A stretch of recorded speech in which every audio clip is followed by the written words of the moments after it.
Hello everyone, today I'm going to show you how to use the Minecraft pie chart in version 1.2 or higher.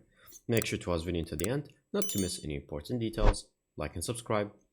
Make sure that you are using the Java edition and not the Bedrock edition, since this is only a feature that is built in the Minecraft Java edition. And so from here, all you have to do is on your keyboard, you're going to press F3. Once you have F3, you have this menu, which gives you all the specifications usually, and your location for X, Y, Z.